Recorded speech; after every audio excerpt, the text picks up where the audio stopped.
Discuss करेंगे remainder theorem. लेकिन उससे पहले आपको ये बताना चाहूँगी कि अगर कोई नंबर नॉर्मल नंबर हो, जैसे मैं अगर आपसे कहूँ कि 15 को आपको 3 से डिवाइड करना है, तो आप क्या बोलोगे? आप बोलोगे मैम इट्स वेरी सिंपल, 3 को ऐसे 15 से कीजिए, 5 लगाइए, यहाँ कट कर दीजिए, हो गया।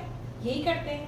बट बेटा अगर आपको नंबर्स न दे करके अलजेब्रिक एक्सप्रेशन यानी पॉलिनोमियल मिल जाए और पॉलिनोमियल को पॉलिनोमियल के साथ डिवाइड करना हो, तो क्या करना है ना मसला। चलो, तो पहले नॉर्मल तरीके से ये क्लास 8 में भी आप लोग पढ़े होंगे कि हम इसको किस तरह से डिवाइड कर सकते हैं। तो मैंने ये बताया था कि ये x नंबर और यहाँ x क्यूब, दोनों को आप देखिए, ठीक है।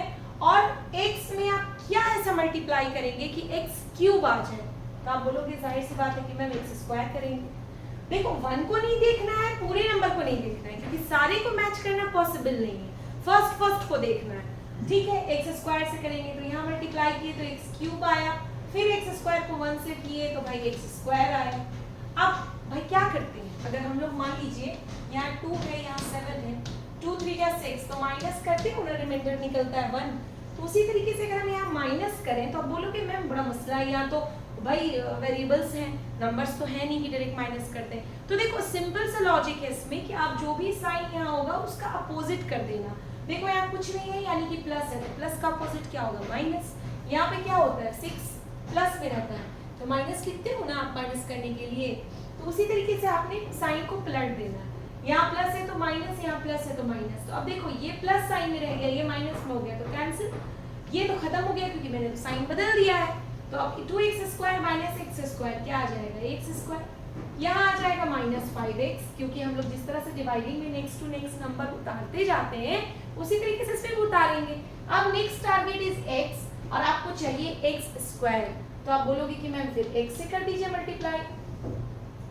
चलो, तो हम लोगों ने x से मल्टीप्लाई किया, तो x स्क्वायर और उसके बाद फिर प्लस x, माइनस माइनस ये कैंसिल हो गया। फिर देखो ये तो इग्नोर हो गया ना, क्योंकि साइन को हमने चेंज कर दिया है। माइनस 5x और माइनस x क्या आ गया? माइनस 6x, और माइनस 6 ऊपर से उतर गया। अब बात ये है कि आप क्या लगाएं कि यहाँ पर x की जगह पर मेरे पास क्या मिल जाए? x के साथ माइनस 6x, तो भाई किससे लगाना पड़ेगा? माइनस 6 से। तो भाई माइनस 6 से जब इसको मल्टीप्लाई करेंगे तो माइनस 6x आएगा, ठीक। और माइनस 6 से जब 1 से मल्टीप्लाई करेंगे तो माइनस 6 आएगा। अब बेटा जब माइनस साइन है तो प्लस करो, और माइनस साइन है तो प्लस करो। अब ये वाला साइन तो इग्नोर हो जाता है, मैंने बताया था। तो एक माइनस में एक प्लस में कैंसिल, ये वाला आपका इग्नोर हो जाता है, तो ये माइनस ये प्लस कैंसिल, क्या आ गया? 0। तो ये आपका निकल गया x square plus x minus 6, क्या हो गया? ये डिवाइड हो गया।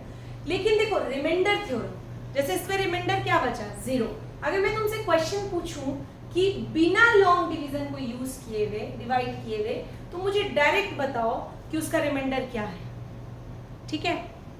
तो इसके लिए एक बहुत आसान तरीका है, वही मैं आपके साथ शेयर करने वाली हूँ। नोट कर लें आप लोग रिमाइंडर थ्योरम। रिमाइंडर थ्योरम में क्या करना है, जैसे आपको मैंने क्या वैल्यू दी, मैंने कहा ना कि x प्लस 1 से आपको इसको डिवाइड करना है, तो x plus 1 is equal to 0 कर दीजिए अपने मन से, और यहाँ इसको कर दीजिए तो x is equal to minus 1।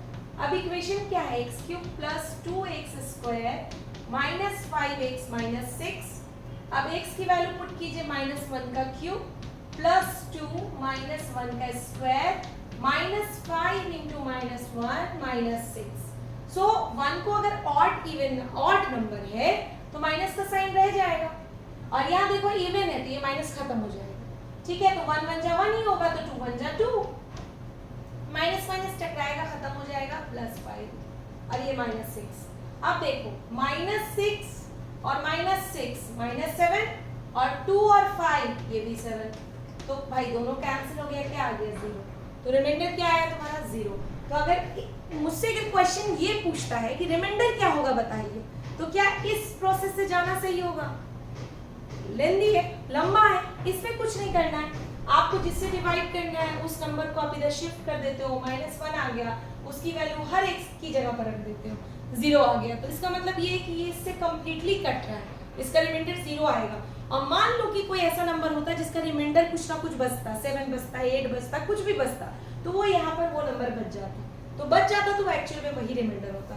तो this is the reminder theorem, और एनसीईआरटी का पहला एक्सरसाइज जो है वो पूरा इसी पर बेस्ड है। आपको वैल्यू दी हुई है, वैल्यू आपको पुट करना है और उसका रिमाइंडर निकालना है। ठीक है, आई होप कि आपको वीडियो समझ आया हो। Thank you.